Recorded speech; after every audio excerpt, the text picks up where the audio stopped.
necesidades de la gente y no estamos en territorio, ¿verdad? Pues. Pero ahí vamos, ya poco a poco. Más de algo bonito tiene que ocurrírsenos a todos.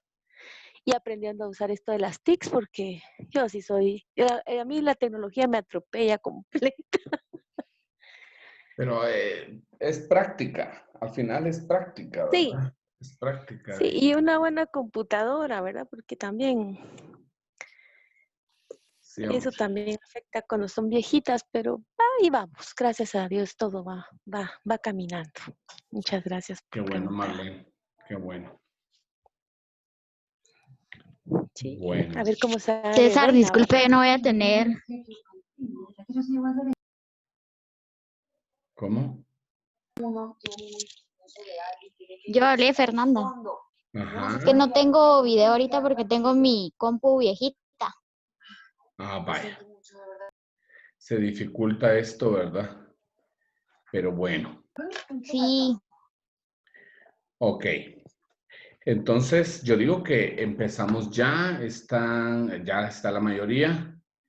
Entonces, empezamos. Eh, Buenas noches para todos y para todas. Buenas noches. Empezamos entonces. Ayer nos quedamos con las conclusiones de algunos grupos, del 1 al 5, creo que vimos, sobre el documento que estamos leyendo sobre psicopatología. Vamos a tener 2 momentos en la clase el día de hoy y para terminar ya con esta parte que es la introducción.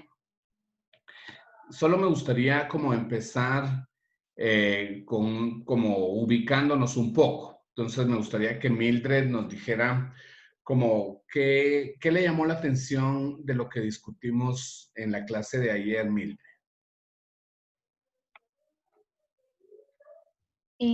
Recuerdo, ahorita en este momento recuerdo lo que dijo David, que creo que hablaba sobre cuando a nosotros nos correspondía diagnosticar o cuando se diagnosticaba a un niño, teníamos que hacer como que muchos factores, no nos podíamos concentrar únicamente en una cosa, sino que teníamos que tomar en cuenta los diferentes entornos en el que el niño se desenvuelve, porque esto nos da diferentes indicadores para poder ya diagnosticar. Creo que eso es lo más recuerdo en este momento. Ok. ¿A usted, Hanna, qué le llamó la atención en la clase de ayer? ¿Hay algo que no sabía y que ayer aprendió, digamos? Pues yo creo que no es tanto que no supiera, sino que como reformulé lo que hemos estado viendo todas estas 2 semanas, ¿verdad? La importancia y de alguna forma también como la carencia de información, podría decirse exactamente enfocada en los niños. Porque así tenemos como mucho auge en los procesos que se tienen que hacer, en todos sus procesos para entender lo que es lo que está sucediendo con ellos, ¿verdad? Pero sí es muy interesante como poder ir reforzando y sobre todo irnos como adentrándonos a entender lo que pasa en esas cabecitas que como lo que leímos ayer, ¿verdad? Lo que a mí me tocó leer, que decía que de alguna forma no se puede diagnosticar específicamente por patrones de un niño, sino que se tiene que basar específicamente en lo que le sucede a un adulto para entender el comportamiento, su entorno y todo lo que está sucediendo para entender lo que está pasando con él. Eso fue lo que a mí me gustó. Okay. Sofía. A mí me tocó leerlo esto del DSM-4, ¿verdad? Que hacían una evaluación multiaxial, creo que es.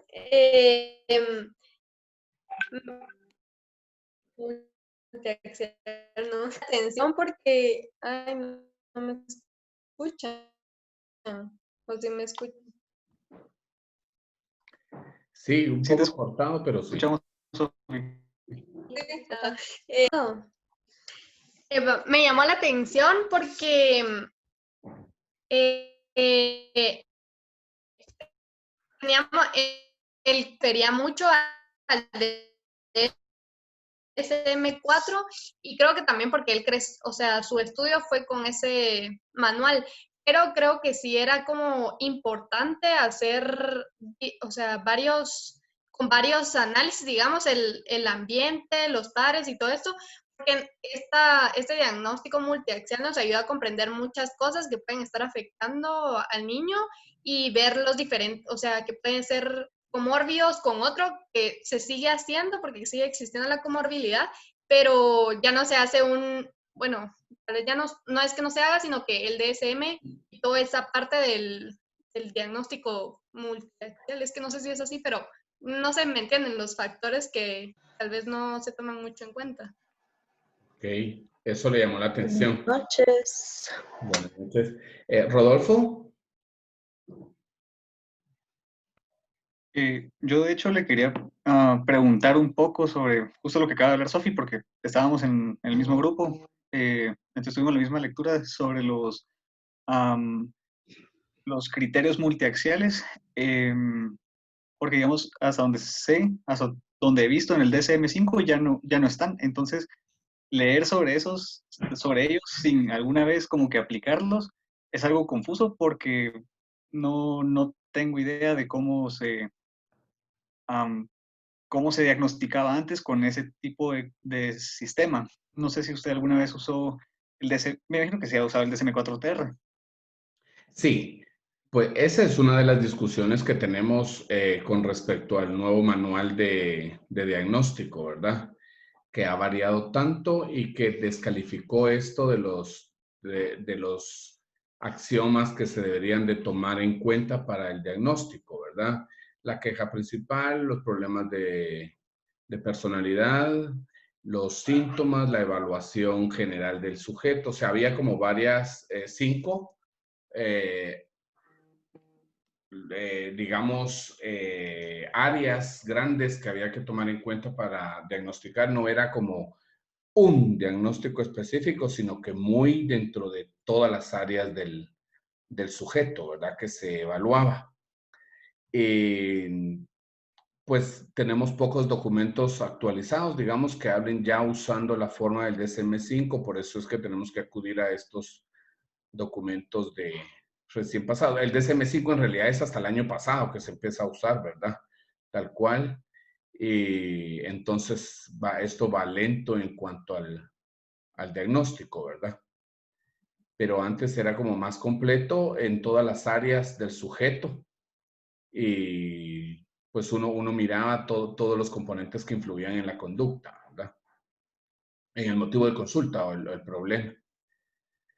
Ok, entonces ahora el grupo 6 tendría que presentarnos, ¿verdad?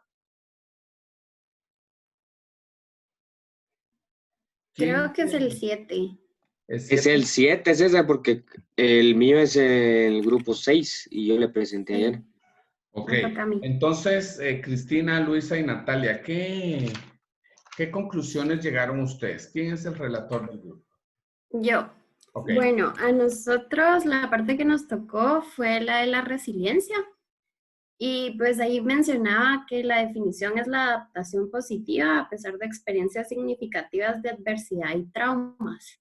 Y mencionaba que tenía que incluir 2 componentes que eran primordiales. El primero era la adversidad y el segundo era la adaptación positiva. También mencionaba que pues el estudio empezó en la década de los 60, 70 más o menos, a través de una investigación en el que los hijos de personas que padecían esquizofrenia, se encontró que había un grupo de niños que tenían patrones de adaptación sanos. Entonces estos niños prácticamente eran invulnerables, es decir, que como que no se... Pues el libro mencionaba que se resistieron a ser arrastrados por la psicopatología de los padres. Y entonces, por lo tanto, ellos pues no tenían como que realmente el diagnóstico, ¿verdad? O sea, no había signos de la enfermedad. Y se dieron cuenta que lo que los caracterizaba, o sea, los rasgos eran la creatividad, la competencia y la eficiencia. Entonces, prácticamente se podría decir que esos eran sus factores protectores, ¿verdad? Que permitían que ellos no desarrollaran... Vuelvan a repetir, por favor, los factores que permiten la adaptación. Era la creatividad, la competencia y la eficiencia. Ok, continúe. Ajá, entonces, pues prácticamente era lo que decía, que eran los factores protectores que no, que como que evitaron que estos niños desarrollaran la patología.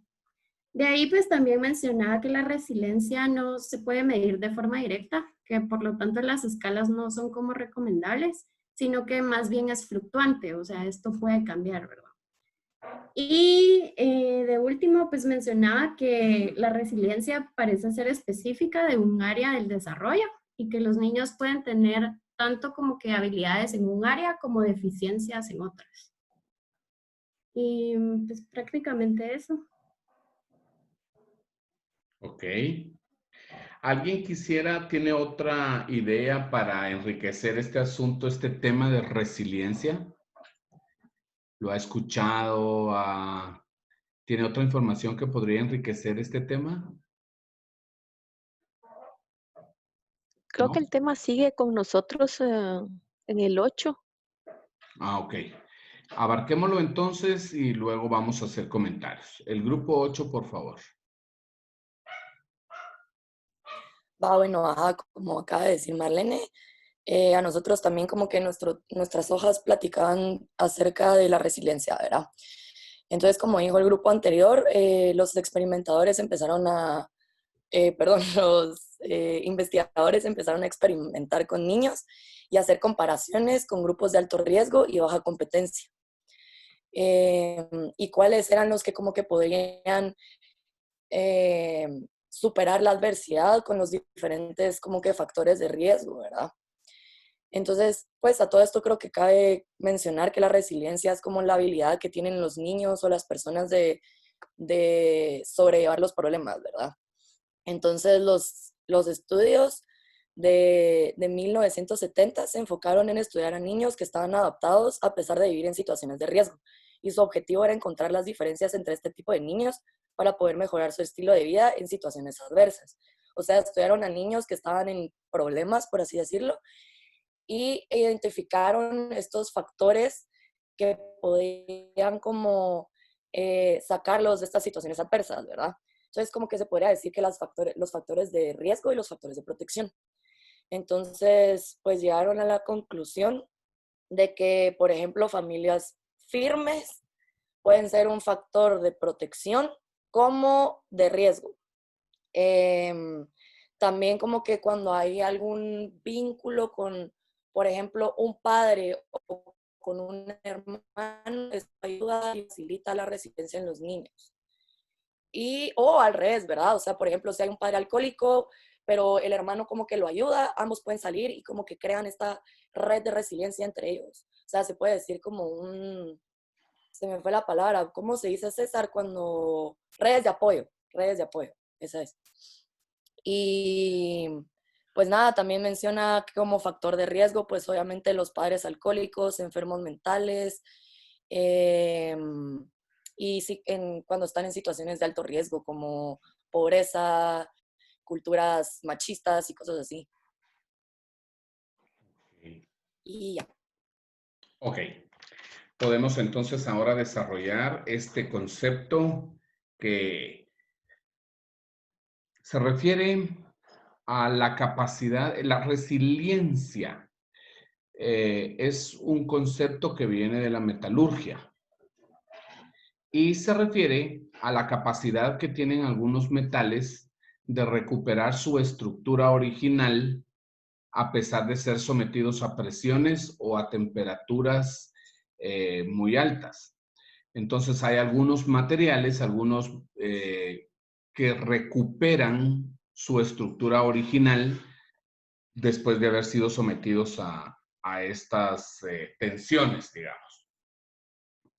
Entonces se toma este término de la metalurgia y se empieza a cuestionar en los 70s, 80s más, ¿qué pasa con los seres humanos que son expuestos a situaciones muy adversas y que pueden, con este concepto que nos hablaba Cristina, adaptarse positivamente, entendiendo adaptación positiva como la capacidad que tiene un ser humano de sobrepasar a su favor una situación complicada, una crianza difícil, situaciones traumáticas de la vida, y vemos que son personas que al final logran adaptarse y salir adelante, sobreviven a la adultez bien sobrevividos, ¿verdad? Sin adicciones, sin problemas,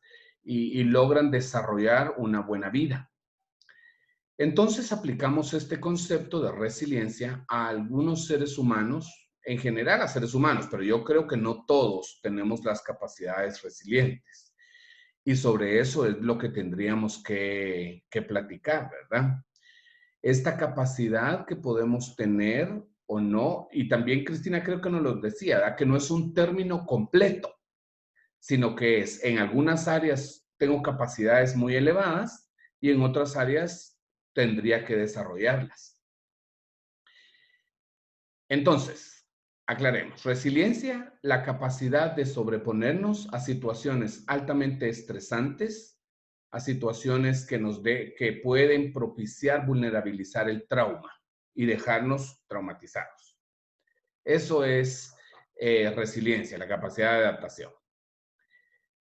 Seguramente ustedes pueden pensar en alguna persona o quizás en ustedes mismos que hayan sido expuestos a situaciones muy estresantes y que se lograron sobreponer a esa situación y logran organizar una vida saludable, una vida de acuerdo a sus objetivos, y aunque sea con problemas, pero logran sobreponerse a eso. Entonces sería bueno como pensar en alguien que ustedes conozcan que tuvo una infancia complicada y que logra sobreponerse. Entonces me gustaría escuchar si alguien conoce de algún caso de alguien que tuvo una infancia así de complicada o que tuvo una infancia complicada y que logra sobreponerse y adaptarse. A ver, Linda de León. Cuando le estaba pensando, se me vino, la verdad es que inmediatamente se me vino a la cabeza mi abuelo. No sé si porque antes las cosas eran diferentes, no sé cómo explicarlo, pero realmente él tuvo una infancia muy dura, muy difícil, y luego pues en su adultez salió adelante y todo, pero siguió teniendo, luego tuvo problemas de salud, tuvo cáncer en muchos lugares, y hasta este punto de la vida, como que a veces hablar o recordar de esas cosas que él a veces nos cuenta como experiencia de vida, a veces darse cuenta que tal vez nuestros problemas se hacen así. Que uno dice, a la gran, alguien vivió algo de este tamaño y está hoy aquí parado y nunca presentó ningún problema. Emocionalmente está bien, digamos. O sea, yo nunca lo vi mal, a pesar de cuando él estuvo en la peor etapa del cáncer. Yo estaba pequeña, pero me acuerdo, yo nunca lo vi mal, a pesar de que estaba delgado, no tenía pelo, un montón de cosas, pero más allá de toda su infancia, que repito, me lo ha contado como una experiencia de vida, todo lo que le tocó vivir y lo que él ha hecho para llegar hasta donde está el día de hoy, para mí es como el ejemplo de resiliencia. Y él creo que ha tratado de ponérmelo mucho como ejemplo, como esto fue lo que yo viví, tú has sido privilegiada por tener la vida que tenés, pero a la larga tampoco nos podemos poner a comparar, digamos. No se trata, creo, de comparar, pero sí creo que para mí él es un ejemplo total de esto. De resiliencia. Sofía. Sí.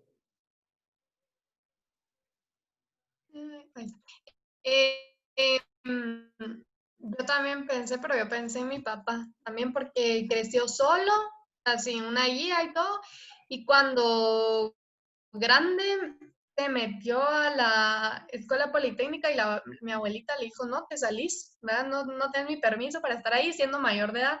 Y se salió, pero él quería volver a estar ahí y volvió a entrar y bueno, es en esa hora.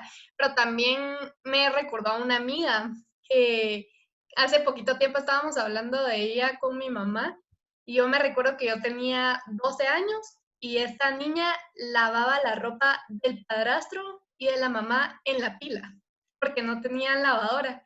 Y cuidaba a su hermanito de un año, y miraba que eran las 5. Ya te voy a ir a hacer la cama de mi mamá porque ya va a venir mi mamá. Y yo, pero no la dejó hecha. No, es que me toca a mí. Y tenía que hacer, o sea, cumplir muchos roles de la casa y todo. Y ahora pues decidió vivir sola y estudia y trabaja. Entonces yo creo que sí, o sea, vivir etapas fuertes en la niñez hace ser resiliente pues en la madurez, no sé, ahora que ya es más grande. Esa no es una fórmula que a mí me guste, Sofi, que porque fíjese que podemos caer, eso lo pienso yo, es una opinión mía. Yo creo que podemos caer en romantizar el sufrimiento infantil, ¿verdad? Ay, sí, es que él cómo sufrió, por eso ahora es tan luchado, No, sí. por eso ahora.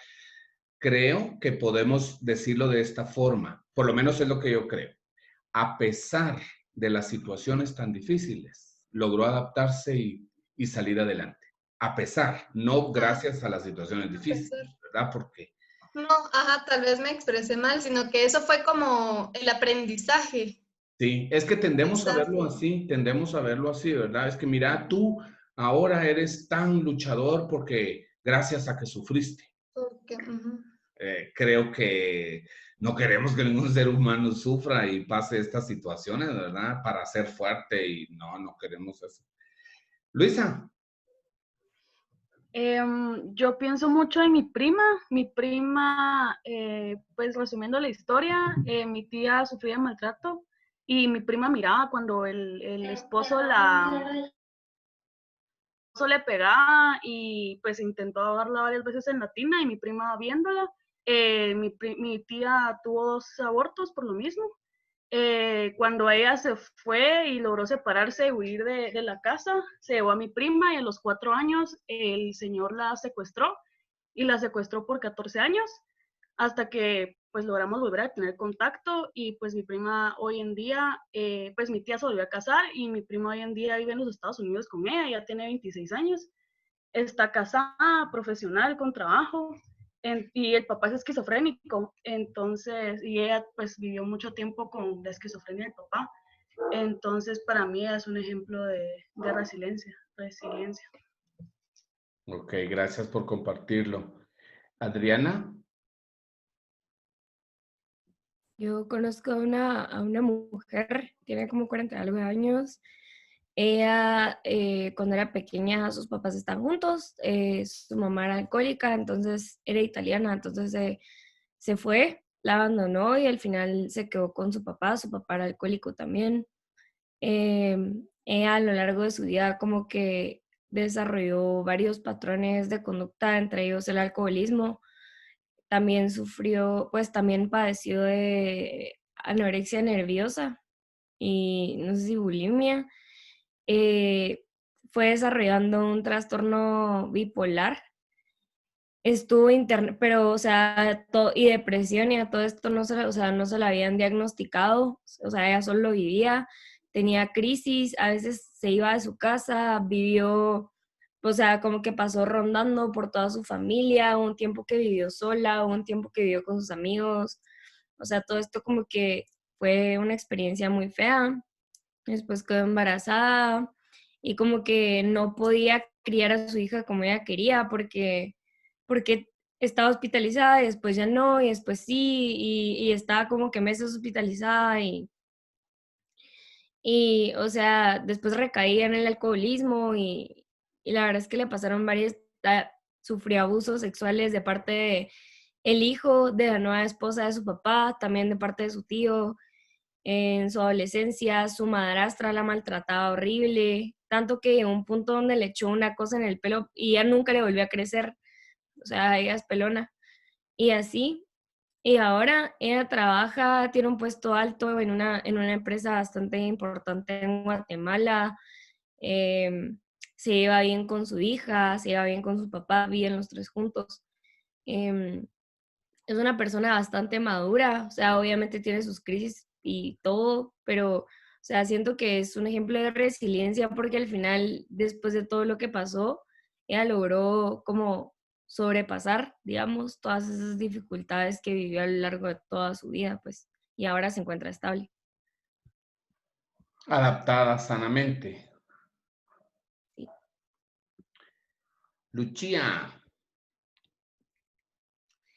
César, cuando estaba escuchando el concepto de resiliencia, se me vino a la mente una persona, es una persona de la tercera edad, tiene 80 años, y ella fue abandonada por su mamá abajo de un árbol en Retauleo, me parece, y le dejó a su hermanita ella tenía 8 años cuando la abandonó, y la hermanita tenía 3 o 2 años, no recuerdo bien.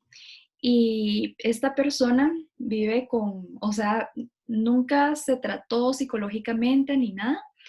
Se le murió el hermanito porque pues como que no tenían comida, se quedaron en el árbol esperando que su mamá regresara y su mamá nunca más regresó. Se le murió el hermanito. Se le murió el hermanito porque como que la desesperación por encontrar, digamos, algo que comer, le dio un banano verde al hermanito de esa edad, ¿no? Un banano verde. Y pues después se murió. Entonces, ella es una persona llena de amor, pero al mismo tiempo tiene como cierta dureza, ¿verdad? Y es bastante hermética. Entonces, me puse a pensar, ¿verdad? O sea, qué tan fácil. Sí, definitivamente tenemos capacidades diferentes para poder como que sobrellevar situaciones adversas, pues.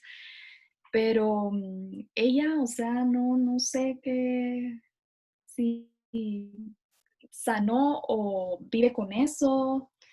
Yo más bien creo que vive atormentada con eso porque es muy callada, hermética y no sé. Okay. Fíjese, entonces. Pero está viva a estas alturas, eso quiere decir que sobrevivió y que de alguna manera se adaptó. Bueno, a quienes opinaron, les agradezco su ejemplo, pero ahora les quiero agradecer más, porque ahora quiero que piensen los que opinaron y me digan qué factores se encuentran en esta gente que ustedes nombraron que creen que fueron estos factores protectores. ¿Qué elementos ven en las historias que los hicieron no morir en el intento? Que los hicieron salir adelante. ¿Qué dicen? Creo que en el caso del que yo conté, probablemente la hija haya sido un factor protector en su caso, porque como que cuando peor se sintió ella, o sea, cuando peor se manifestó su trastorno fue en su edad adulta, cuando ella tenía a su hija. Entonces, como que si uno le pregunta, ella piensa que en esos momentos donde, porque se intentó suicidar varias veces, en esos momentos no pensaba en ella, pero como que ya después sí pensaba en ella cuando trataba de recuperarse. Entonces, cada vez que trataba de recuperarse, pensaba en su hija. Ok. El Entonces, amor siento por que, la hija fue el factor aquí. ajá, siento que eso es un Ok. factor protector. Además de que la hija la cuida bastante y si se llevan muy bien, o sea, ellas no se pelean casi nunca, entonces siento que sí es un factor protector para ella, todavía al día de hoy. Linda. A mí lo primero que se me vino a la mente fue la perseverancia. Creo que él como persona, bueno, yo no di muchos detalles porque en el momento no los pensé decir, pero como que él literalmente vivió abandonado en un internado toda su niñez y sus hermanos no. Él fue el único. Entonces, realmente él buscó cómo superarse. Él le costó mucho el estar tan separado de sus papás tanto tiempo y que siempre esperaba a que lo fueran a traer y que sabía que sus hermanos no estaban ahí, que sus hermanos estaban viviendo con sus papás y que él sentía cierto rechazo a la larga y aparte de abusos, alcoholismo y muchas otras cosas. Lo primero que se me vino a la mente fue la perseverancia porque creo que él como persona quería ser mejor, él quería dar lo mejor de sí para salir adelante por él mismo.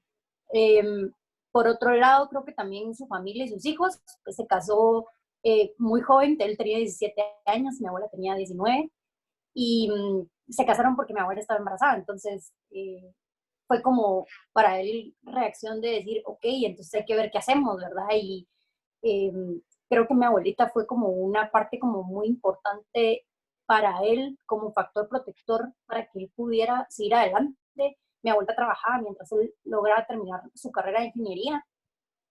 Entonces, teniendo hijos y todo, entonces siento que su familia, sus hijos, el querer ser mejor persona y muchísima perseverancia. Okay.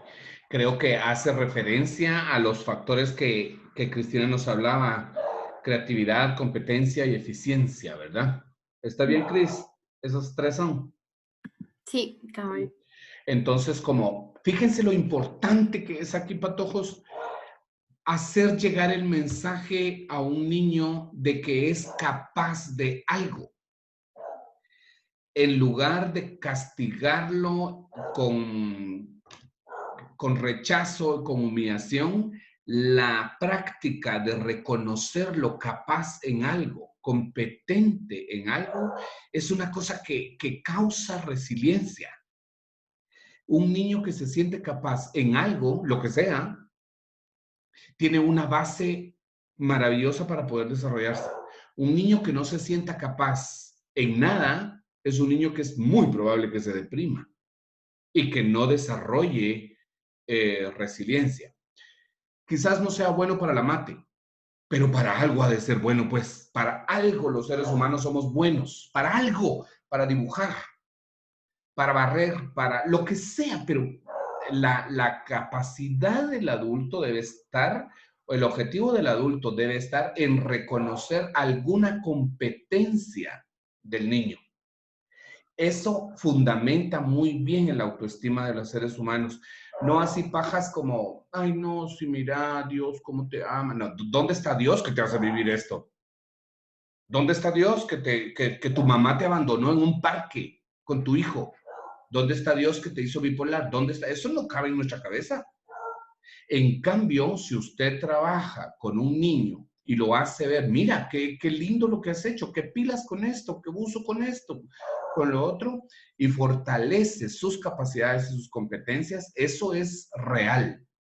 Eso puede cambiar la vida de un ser humano. Quisiera que le dieran, que pusieran atención a esto, de desarrollar la competencia y que la persona se pueda sentir eficiente en algo, lo que sea. Tal vez no es eficiente en lo académico, pero puede ser muy eficiente en los deportes, puede ser muy eficiente en...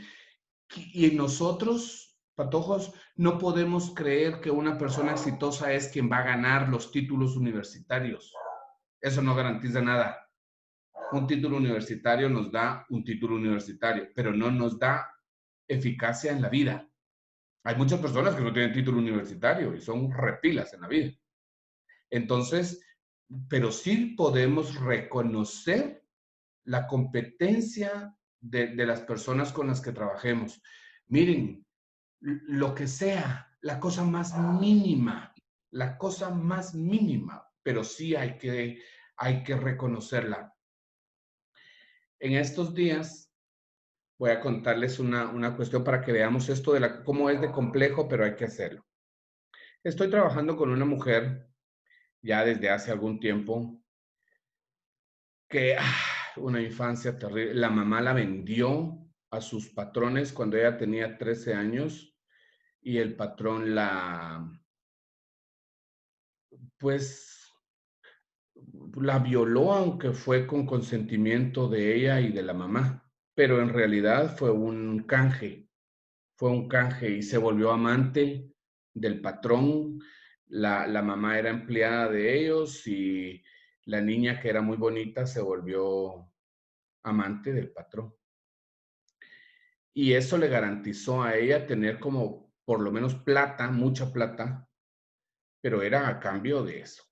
Ella no lo ve como abuso, entonces yo no lo he insistido como abuso, pero fue. Esta señora, una mamá que hace esto, pues es una mamá trastornada, ¿verdad? Tiene problemas la mamá. Esta mamá maltrataba a sus 2 hijos, a ella y a su hermana en la infancia, especialmente a ella, por ser mujer, creemos. Al hijo lo sobreprotegió. Era tan violenta la crianza que la mamá alcoholizada le apagaba los cigarros en la espalda a la niña. Tiene las marcas en su espalda ahora. O sea, y demás.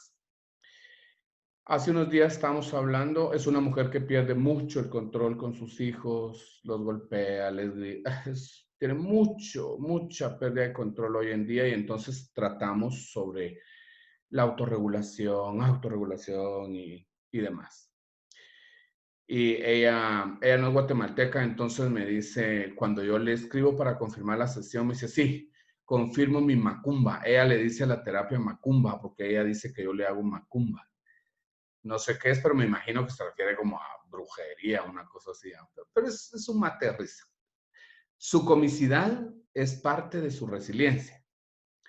Y entonces me estaba contando en estos días que, pues, por lógica, ¿verdad? Siguiendo el curso, tuvo un marido que la violentaba, le rompió todas las costillas a lo largo de la relación. Y una vez, fíjense esta escena, es una escena bien desagradable, pero para que vean el nivel. El hombre la violentaba, luego lloraba, le pedía disculpas, pero una vez el hombre la hizo comer sus propios excrementos mientras le pegaba. Yo eso nunca lo había oído. Y entonces ella lo recuerda, el hombre murió, y ella me dice en estos días, me dice, murió como tenía que ser, el hombre murió carbonizado. Y me dice, murió como tenía que ser, así tenía que ser. Y entonces hablando en esta sesión, porque le pegó a su hijo y se sentía muy culpable y todo, ¿qué hacemos allí? Entonces había que acudir a esto de que se sienta competente como mamá, a pesar de todo, ¿verdad? Porque ella es una mujer víctima que está educando a otras pequeñas víctimas, ¿verdad? Y entonces yo le decía que me parecía tan fantástico que ella fuera tan honesta con toda esta historia, que esa parte no me la había contado, y que admiraba mucho la capacidad que ella tiene de buscar ayuda, de buscar ayuda para ser mejor madre de esos niños, para ser mejor madre y para ser mejor persona. Y le decía que tenía que entender que no era fácil, que tanto sufrimiento no era fácil, que ella se tenía que tener mucha paciencia, mucha comprensión, porque todo lo que ella había sufrido no era una cosa sencilla. Ella había sufrido mucho. Y que me parecía que la mayoría de las veces ella lo hacía bien con relación a sus hijos, pero que algunas veces sí perdía el control. Y le recordé algunas situaciones, como cuando les prepara su piñata de cumpleaños, cuando se levanta en las noches a atenderlos, cuando de madrugada ha tenido que salir porque el niño está con una gran infección en la panza. Y la mujer lloraba y lloraba y me decía, yo pensaba que yo era el demonio y tengo estas cosas buenas y más, y muchas más. Claro, tiene estas cosas. Algunas personas no están enfocadas en lo que estamos, creo que ya lo habían oído antes. Y muchas más. Lo que quería que vieran es cómo transformamos el discurso, lo reencuadramos. Cuando usted se siente lo peor, no es tan así. Algunas competencias tiene, y quizás no algunas, tal vez muchas competencias. Y eso cambia la percepción de las cosas. Para poner el ejemplo de competencia y eficacia, para transformar a la persona allí. Sofía. Yo ahorita que contó el caso, también viví un caso cercano acá en la colonia, porque yo salía a jugar a la calle y había unos niños que salían a jugar ajedrez en la banqueta y nosotros, ¿por qué no vienen a jugar fútbol? ¿Va? Y no, es que mi papá dice que no podemos. Bueno, y así, hasta que después la señora una vez acudió a mi mamá para pedir ayuda porque el esposo le pegaba.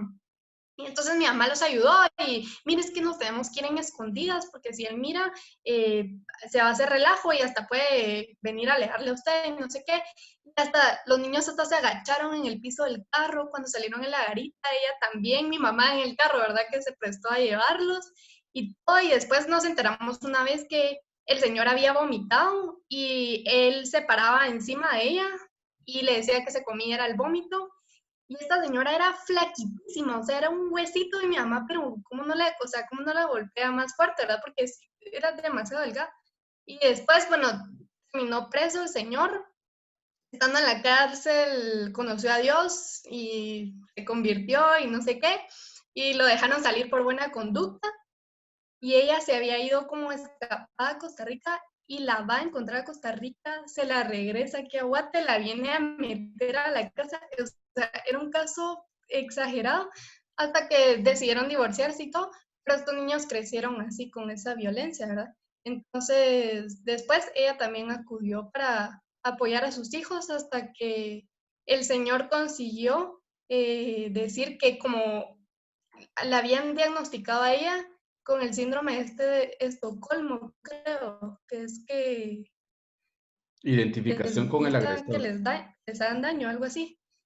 Ah, sí, bueno. Entonces, como la habían diagnosticado con este síndrome, la internó para poderse quedar él con los hijos, a pesar de todas las cosas que habían. Claro. Y ya no supimos más del caso porque la dejó internada, pues, ¿verdad? Y los hijos, pues, crecieron y todo. Y era catedrático en la USAC y decían que era así, pues, o sea, una persona... Ahora, del primer ejemplo que usted puso, ¿cuáles fueron los factores, los elementos que hicieron resiliente a su papá?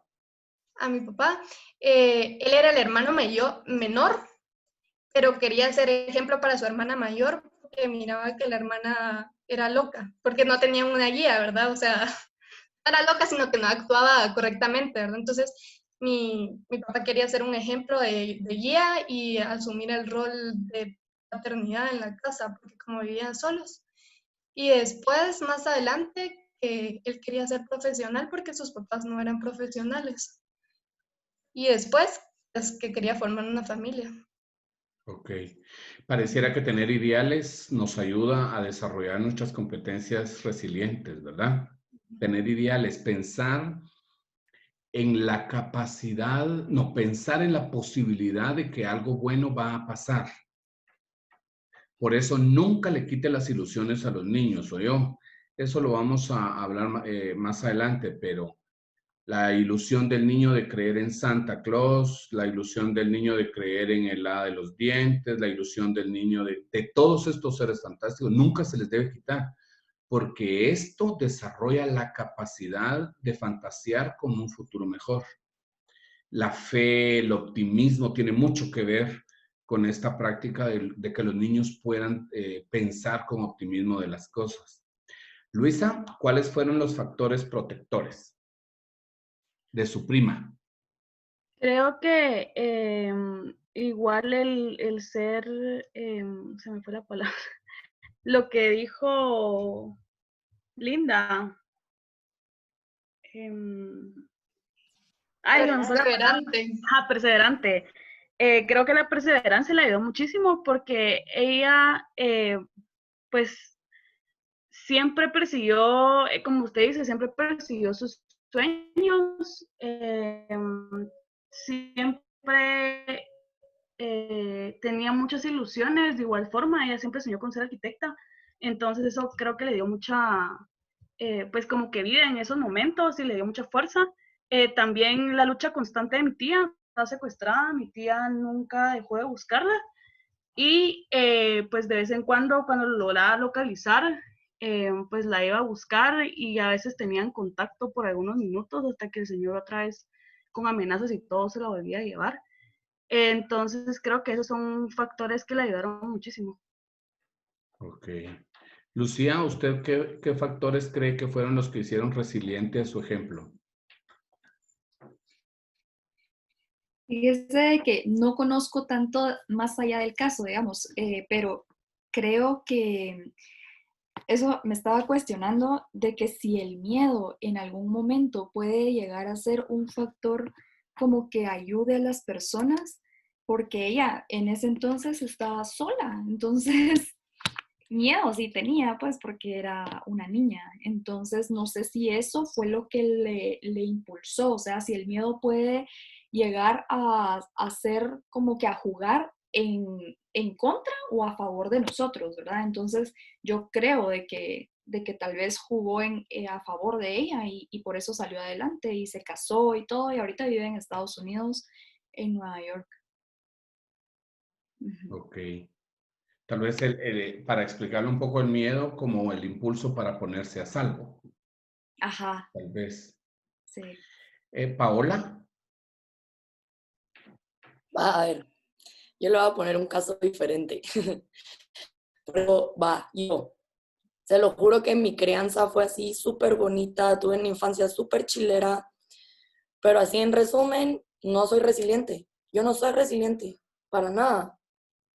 Mi personalidad, ¿por qué será? ¿Cómo puede usted atreverse a decir que no es resiliente?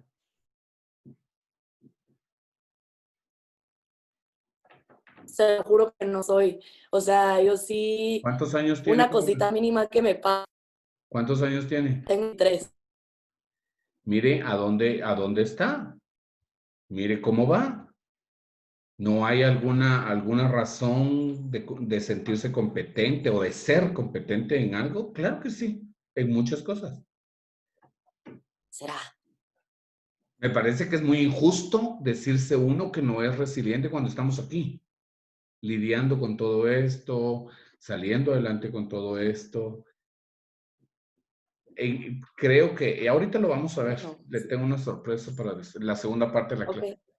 Bueno, Por cierto, entonces, también le googleé la palabra macumba. ¿cómo? Le googleé la palabra macumba. Ahí lee que Usted fue la está en el que chat. toma atención a lo que estamos hablando. Entonces, el tema es que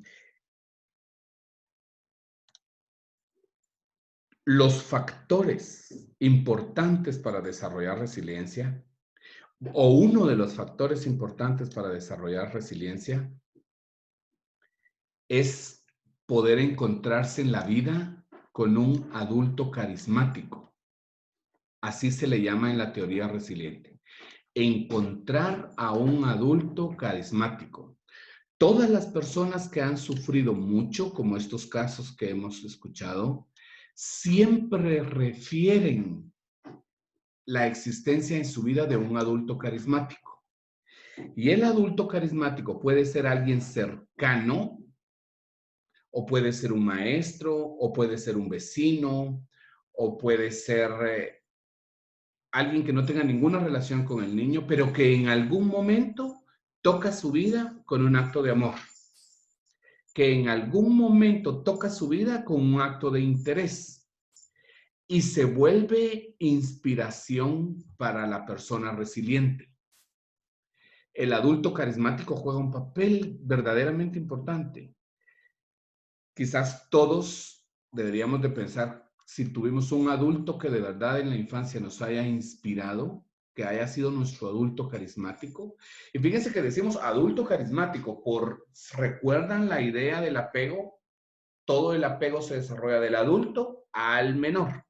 Entonces, cuando hay un adulto que muestra su interés por ti, es capaz de despertar la resiliencia. Es capaz de darte ilusión, es capaz de darte una buena mirada sobre ti mismo. Entonces, un adulto carismático juega un papel importantísimo en el asunto de la resiliencia. El maestro, la maestra que seca tus lágrimas, la maestra que comparte su comida contigo, tu tía que te trae un regalo para tu cumpleaños, tu abuelita que te dice que te preparó la comida rica, la comida que te gusta. Todos estos adultos que tienen estos gestos de amabilidad y que te hacen pensar como un ser digno, son adultos carismáticos. Son adultos que pueden despertar en tu mente la idea, pucha, yo valgo, tengo capacidades y valgo para esta persona se interesa en mí. Entonces, ese es el papel del adulto, más todos los factores que hemos visto aquí, la creatividad, la competencia, sentirse eficaz, todo esto en medio de las situaciones tan hostiles. El adulto carismático puede ser un factor importante. Pregunto, ya le doy la palabra a Luisa. ¿Vieron la película Mala Hierba? ¿Alguien vio la película Mala Hierba? ¿No? Miren, sería bueno, ustedes que tienen tanto tiempo disponible, sería bueno que, ya sabía que iban a, sería bueno que tómense un tiempito para entender bien este concepto de resiliencia. Tómense un tiempito y mírenla. Mala Hierba se llama. Es una película turca que los turcos están haciendo unas cosas verdaderamente maravillosas ahora en el cine. Pero Mala Hierba es una película muy inspiradora. Al final descubren este asunto de la resiliencia y del adulto carismático. Sería bueno que la viéramos y tal vez la comentamos. Luisa. Mi pregunta es, no, es que no sé si lo entendí bien, ¿sí puede haber más de un adulto carismático en nuestra vida? Sí, O sea, sí. cuando usted habla, pues de eso, la verdad es que yo sí, pues se me vienen a la mente varias personas que a lo largo de mi vida y en momentos difíciles siempre estuvieron validándome y siendo muy empáticos conmigo, porque yo hago motoenduro. Y siempre que me caía, algo así, yo siempre tengo la imagen de mi abuelito en otra moto viéndome. Me decía, bueno, levántate, tú podés, tú sos pilas, no sé qué. Y sin importar en el lugar que yo quedara, porque a veces no me iba tan bien, siempre me la celebraban y cualquier medalla me la celebraban. Igual en el colegio, yo estuve en un colegio súper, súper complicado. Cristina no me dejará mentir. Y pues a pesar de las malas notas, porque yo en el colegio era pésima, siempre era una de las... ¿En serio? Sí, era las peores Y ahora notas. me arma un relajo por 2 puntos. Sí, porque ya no me dejo. Ok. No, pero sí, un colegio súper complicado y yo sacaba 65, 60 y era aquella fiesta que armaban en mi casa porque había ganado alemán, había ganado mate que me costaba un montón. Entonces yo cuando pues pienso en eso, sí pienso en mi mamá, en mi papá, en mi hermana, en mi abuelito más que nada. Creo que él ha sido una persona súper ejemplar, pues era una persona súper ejemplar y que creo que es con la persona con la que más me identifico cuando pues hablamos de este tipo de gente. Sí, pueden haber, ojalá, y es una dicha que tengamos varios adultos carismáticos en la vida, ojalá, pero cuando sean situaciones extremas, ojalá por lo menos uno encuentres en la vida que te inspire a salir adelante. Una característica del adulto carismático también es que a veces no se lo propone ser carismático, solamente hace lo que tiene que hacer con el niño. Solamente lo cuida, solamente le da esperanza, solamente sacia su hambre o su sed, solamente. Y no se lo propone, ¿verdad? Como ser el bueno en la vida del niño. Pero para el ser humano, tener un acto de amor siendo niño, un acto de interés, vemos el poder que tiene. Mental, no es una cosa esotérica, del más allá, pues ahora vemos el poder que tiene de transformar cuando uno está en un gran sufrimiento, ¿verdad? No sé si tiene levantada la mano Adriana y Linda o no la bajaron. Yo sí la tengo levantada, porque quiero decir algo. Yo también quiero Sí, preguntar Linda. algo. Bueno, es que fue cuando estabas hablando también de lo del abuso, del caso de esta mujer que has estado escuchando, y se me vino a la mente que incluso hace un par de días vi una serie que está en Netflix, si tienen la oportunidad de verla, es muy buena. Es el caso de este hombre que se llama Jeffrey Epstein, que tenía una red de pedófilos en Estados Unidos, y realmente... Lo malo de eso es que no podemos decirlo en tiempo pasado, Linda. Bueno, exactamente, Tiempo sigue siendo la presente. red de pedófilos, pero él era la mera cabeza, digamos, pero la red, ahí sí, todos los desgraciados salieron ilesos, pero bueno. Sí. Todas estas niñas, hubo un momento en que yo estaba viendo el documental y yo veía a las mujeres ya adultas, madres, hablando, y muchas que dijeron, yo me quedé ahí por 5 años. Y yo decía, pero ¿cómo es posible que tanto abuso haya seguido ahí? Y luego me puse a pensar y lo platicamos con mi mamá y le digo, es que eran niñas, o sea, tenían 14, 15 años, eran niñas. Y él lo que hacía era buscar mujeres vulnerables que hubieran tenido una infancia difícil y ser esa persona que les presentara el mundo y les diera todo este cariño, estos cuidados, estas cosas que a ellas les iban a gustar. El glamour. Entonces, exactamente, él abusaba de ellas y al día siguiente las llevaba a África, pongamos, a una la llevó a África y ella dijo, en mi vida había vivido yo algo así. Entonces ella llegó a África, se la pasó re bien y dijo, de repente esto ya no va a volver a pasar, regresó a África y siguieron abusando de ella. Entonces abusaba de ella, le volvía a mostrar algo maravilloso y la niña volvía a estar ahí. Entonces seguían siendo niñas vulnerables. Ajá, les ofrecía educación también, que les iba a pagar una carrera y no sé qué. Entonces eran niñas vulnerables que él buscaba y que ellas se hayan quedado ahí por tanto tiempo, para mí también siento que es como cierta resiliencia, pero incluso muchas de ellas expresaron todos los problemas que tuvieron a lo largo de su vida después de haber pasado eso. Muchas de ellas se volvieron alcohólicas, drogadictas y muchas otras cosas que les pasaron por estos abusos que ellas vivieron. Es algo muy interesante de ver, son como 4 capítulos un poco largos, pero la verdad es de que sí, y justamente cuando estabas diciendo lo del adulto carismático, lo que apunté, que fue lo que se me vino a la mente, es que esta persona simplemente puede brindar cuidados, sin ni siquiera decir, yo voy a ser esa persona buena para este niño, sino simplemente está brindándole al niño lo que realmente necesita. El trabajo que ustedes han elegido, la profesión que ustedes han elegido, los posiciona en una postura de adulto carismático para las personas que van a buscar su ayuda. Para los niños que van a buscar su ayuda, los posiciona en eso. Entonces, sin necesidad de proponérnoslo.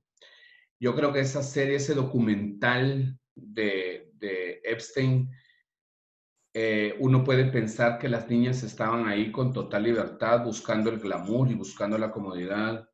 Pero cuando alguien viene de un hogar disfuncional, donde son abusadas, donde tienen papás abusivos, no están en una relación horizontal, no están en iguales condiciones.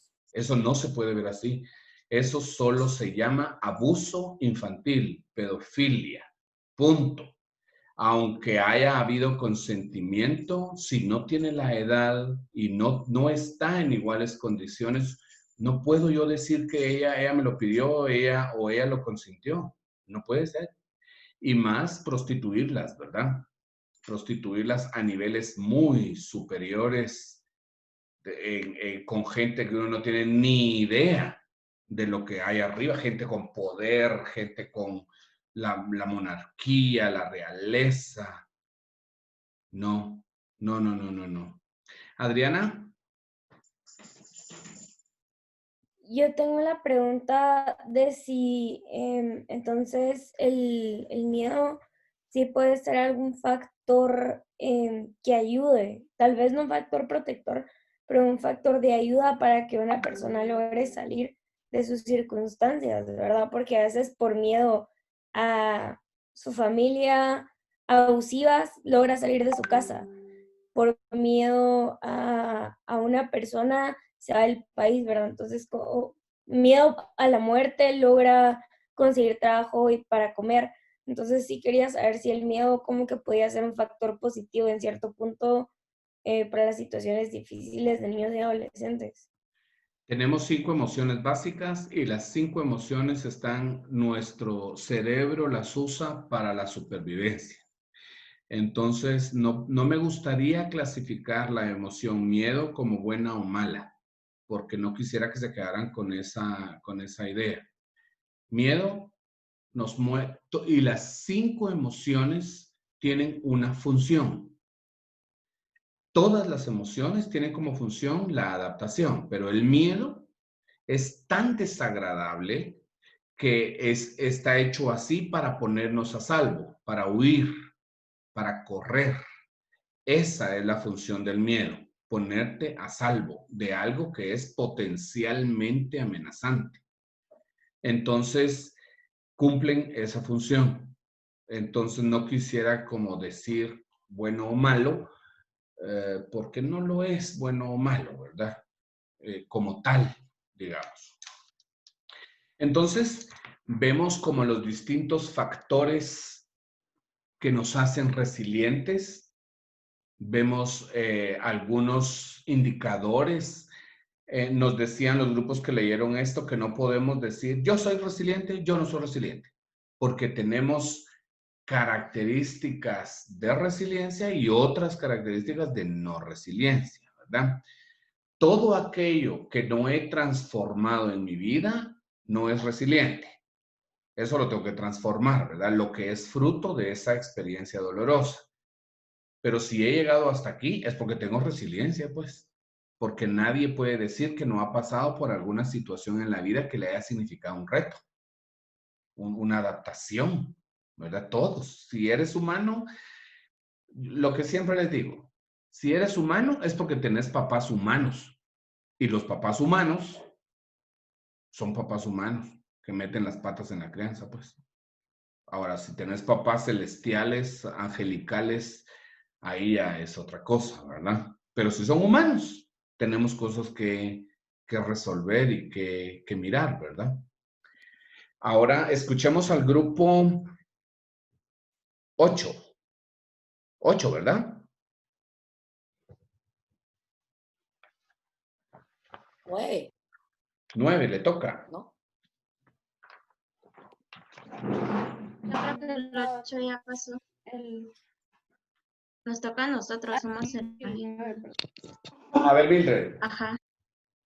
En nuestras páginas hablaba un poco sobre el aprendizaje asistido de pares, que creo que tiene un poquito de relación con lo que nos hablaba, sobre que las personas adultas acompañan a un niño que es resiliente, lo ayuda a no ser tan vulnerable, porque también nos hacía mención acerca de personas o niños que fueron partícipes de hogares disfuncionales, eran más vulnerabilizados.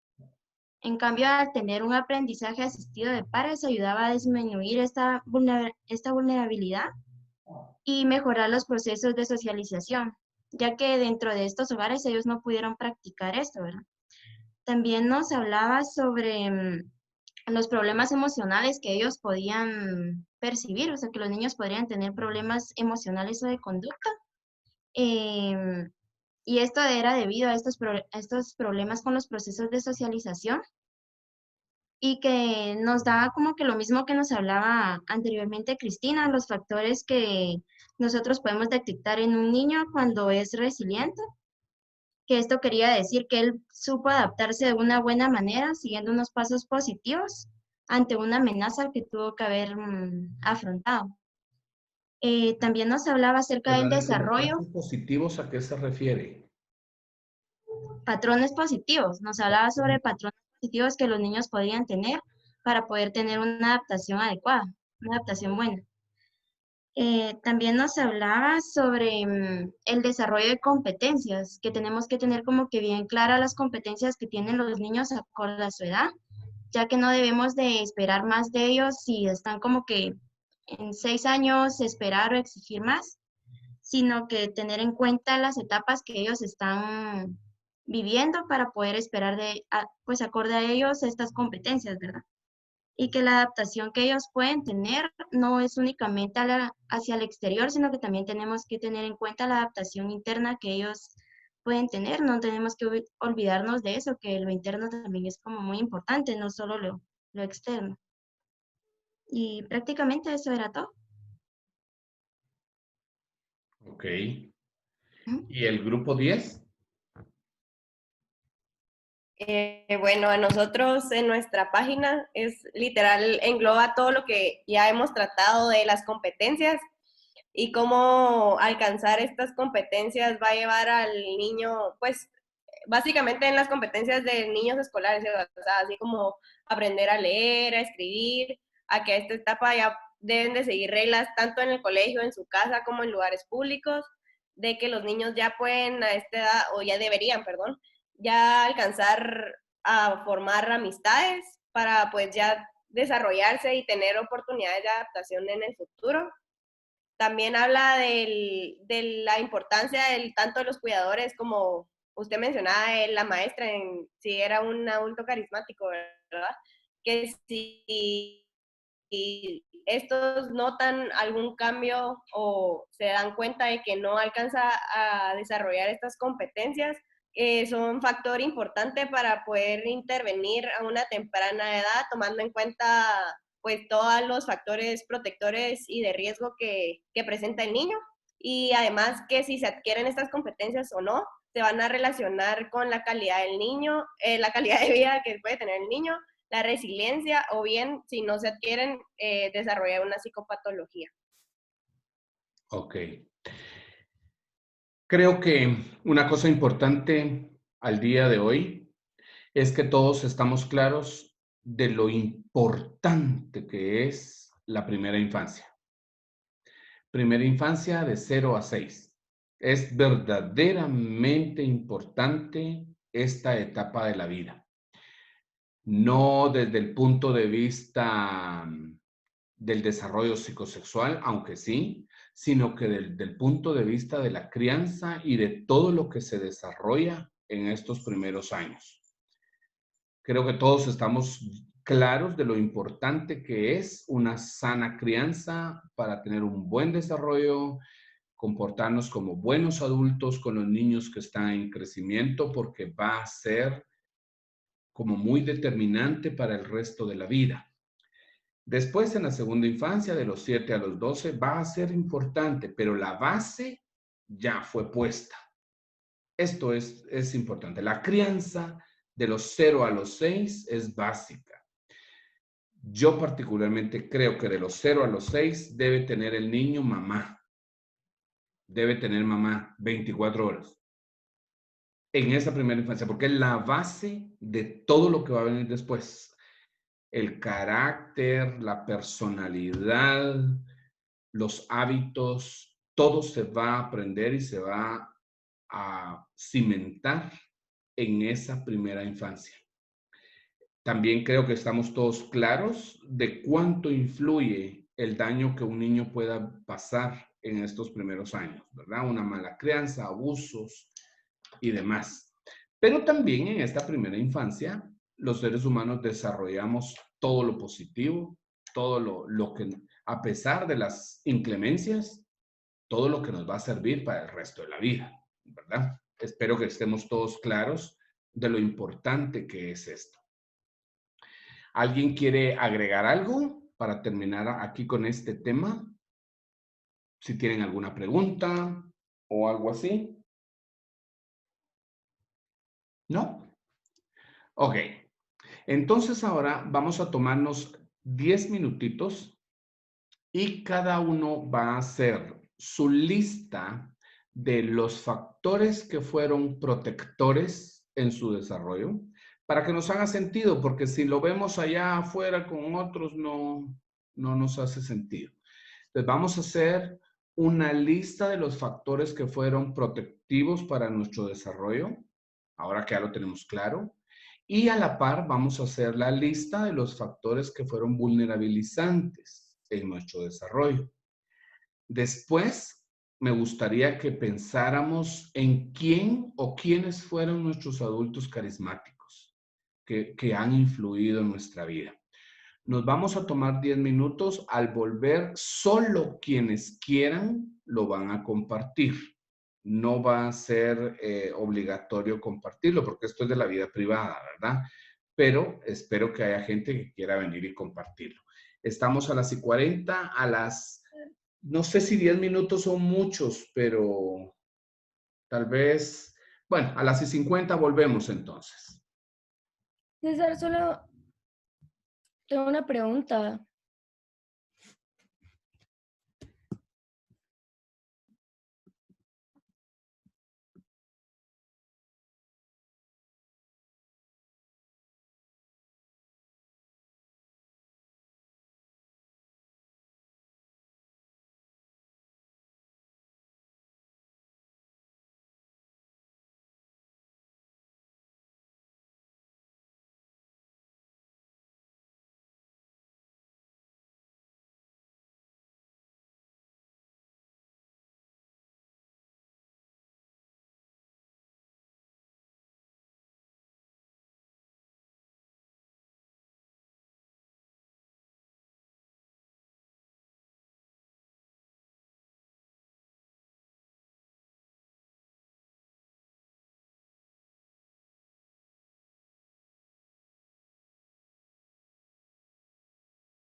Ok, estamos entonces en el tiempo.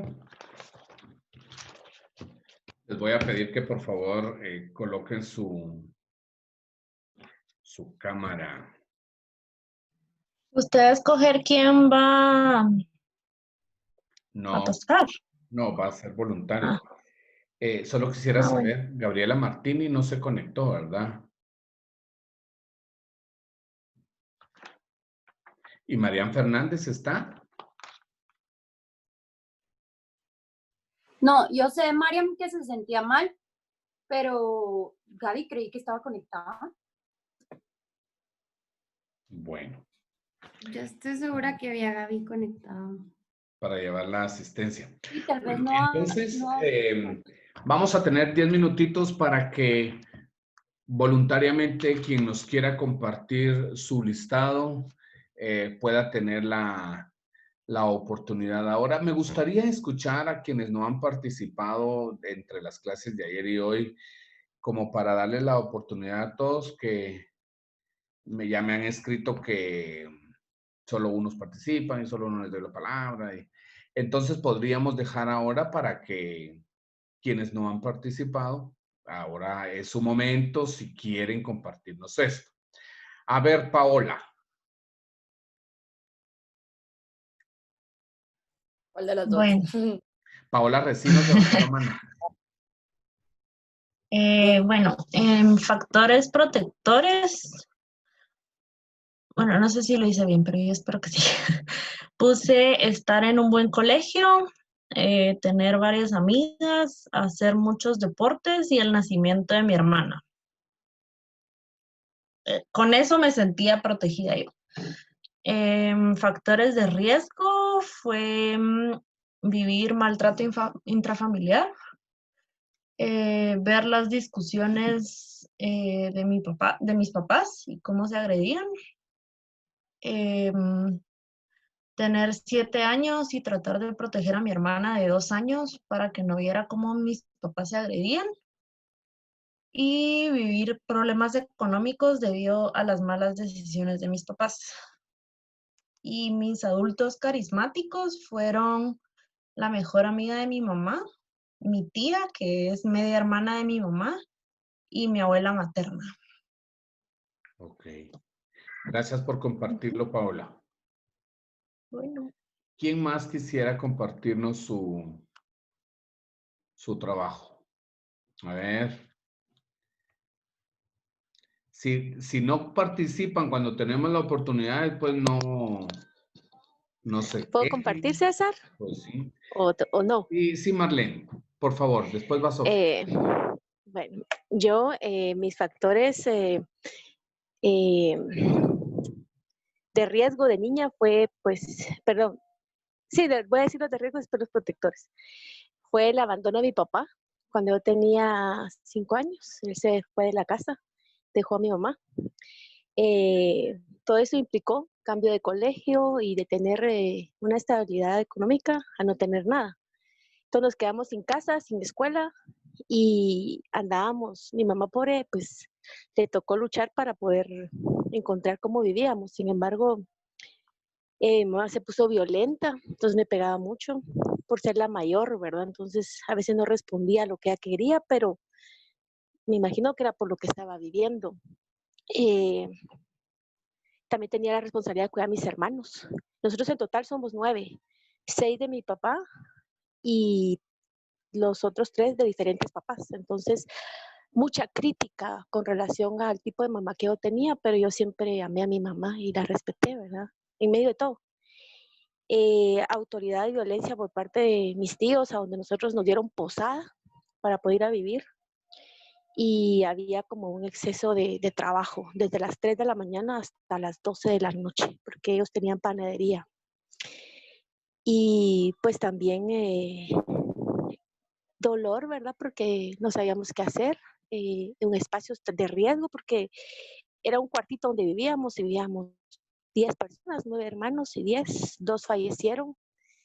Y también fue enterrarlo sola, tenía yo 11 años. Precisamente este domingo 7 de junio, ellos hubieran cumplido 35 años, pero fallecieron, ¿verdad?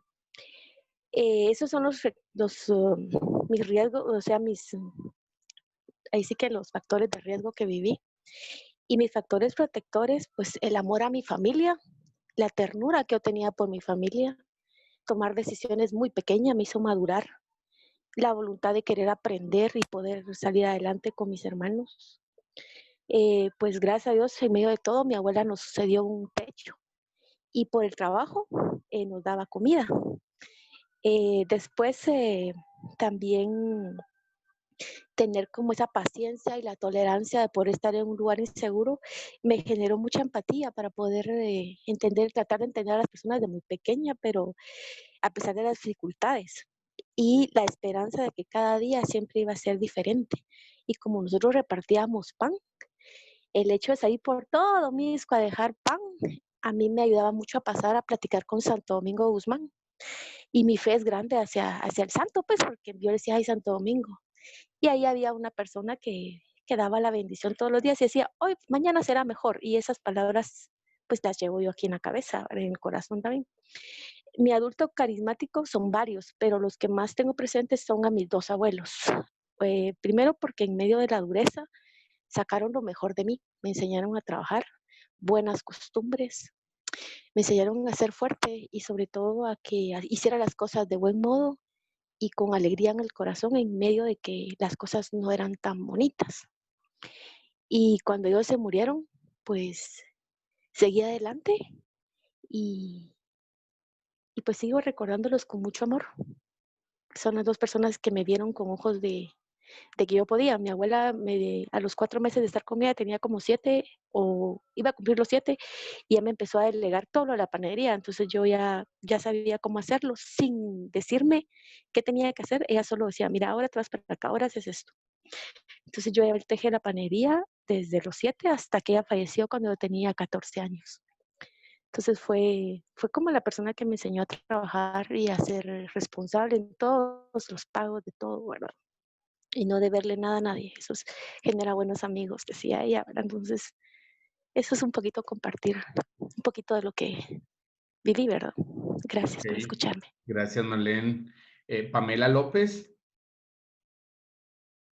Yo puse como mis factores protectores el que siempre he tenido una familia unida, siempre he estado en un buen colegio, desde kinder hasta que me gradué estuve en un solo colegio.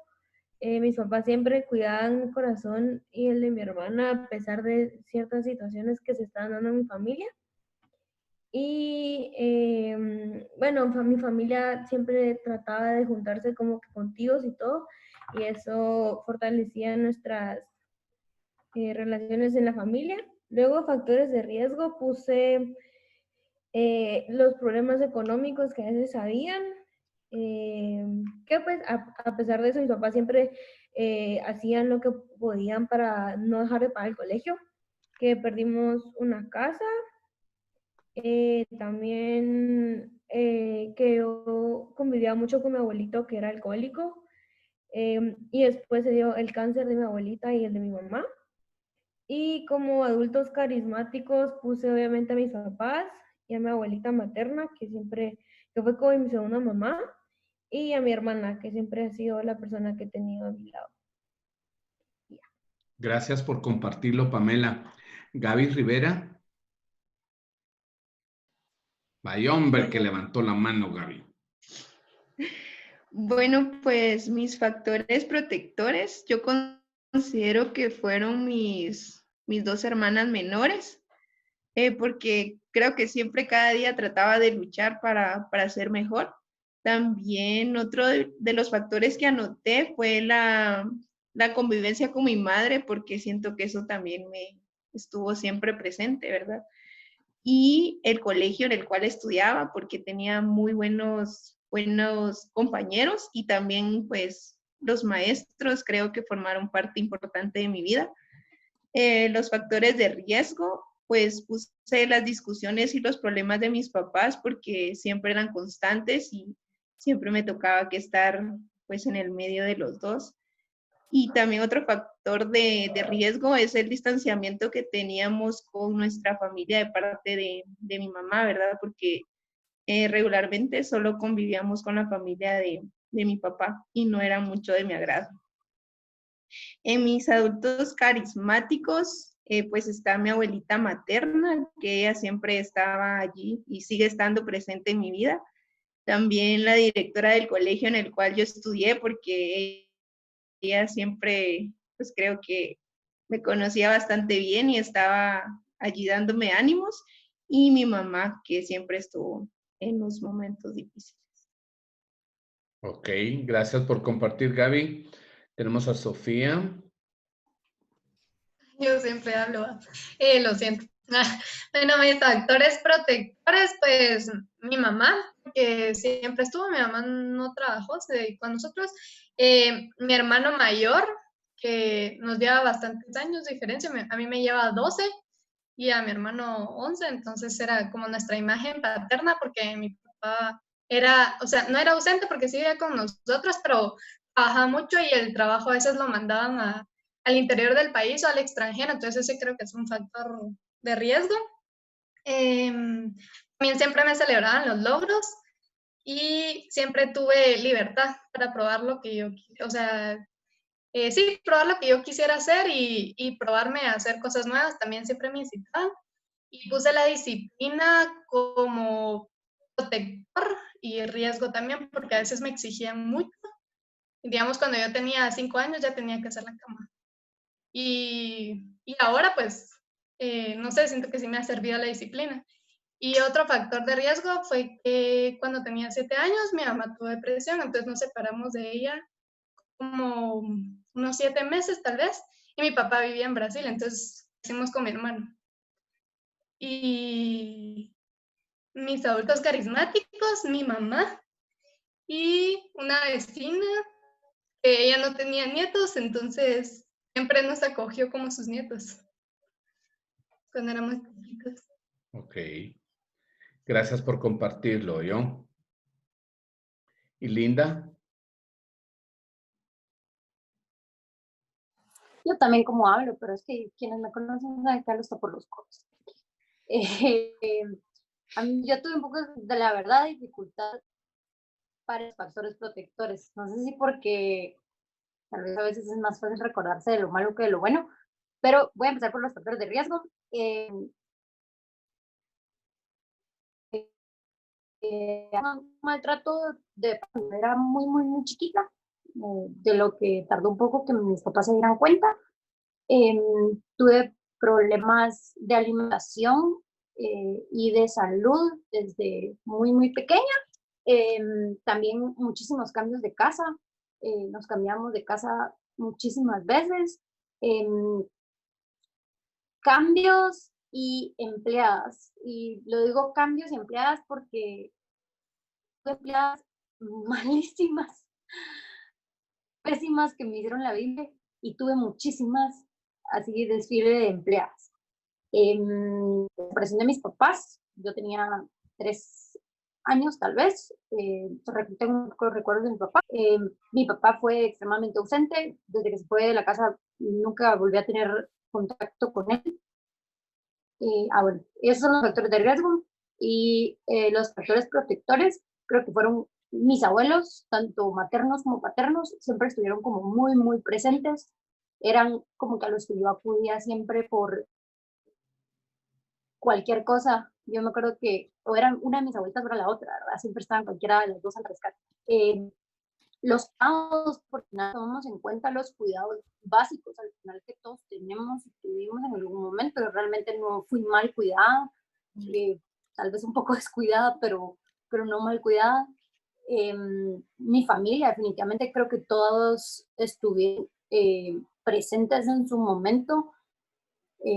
Mi tía o mi tío, el colegio, creo que fue un factor protector como muy importante en mi vida porque me ayudó muchísimo a comenzar a convivir con otros niños de mi edad cuando yo tenía todos estos problemas, entonces comencé a mejorar muchísimo cuando empecé a socializar con más niños. Maestras también, realmente tuve maestras que fueron conmigo muy lindas y creo que me ayudaban bastante. También puse un perrito pues no es mi perrita que tengo aquí, sino tuve un perrito cuando era chiquita, porque uno de los doctores o alguien querido que tal vez darme un perrito me pudiera traer un poco más de alegría, y realmente sí, o sea, me llevó como mucha alegría en ese momento. Y adultos carismáticos, puse a 2 personas, siempre fue mi abuela materna, que ella siempre estuvo a mi cuidado y está a mi cuidado hasta el día de hoy, vivo con ella, y una maestra, que fue creo que en primero primaria. Esa maestra conmigo fue, no sé, yo siento que fue como ese adulto carismático, y incluso por ella creo que fue que yo decidí ser maestra. Y eso. Ok, gracias Linda, gracias a todos los que compartieron. Estamos terminando entonces la clase del día de hoy y vamos a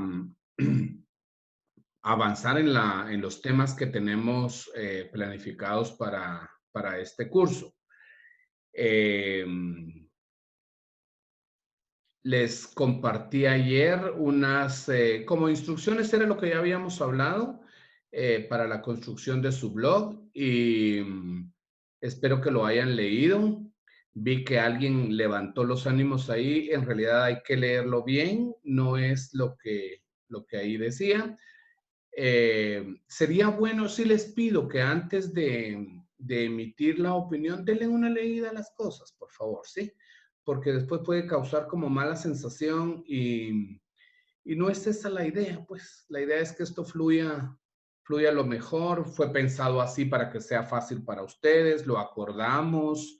O sea, me parece como mala onda causar como la mala cultura allí, ¿verdad? Entonces, no quise contestarlo porque me pareció que no había leído lo que ahí está escrito. Dice que puede alternar las maneras en las que hace sus entradas. Ahí está escrito, hasta 2 veces lo puse en diferente inciso. Entonces me pareció que era que no lo habíamos leído.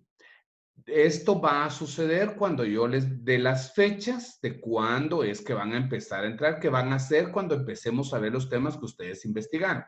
Ahí es donde vamos a empezar. Pero no se estresen, si yo no he pedido algo, si no he dado las instrucciones de algo, no es responsabilidad de ustedes, es responsabilidad mía. Entonces, cuando ya dé las instrucciones, entonces ya empezamos a caminar en eso. ¿Oyeron?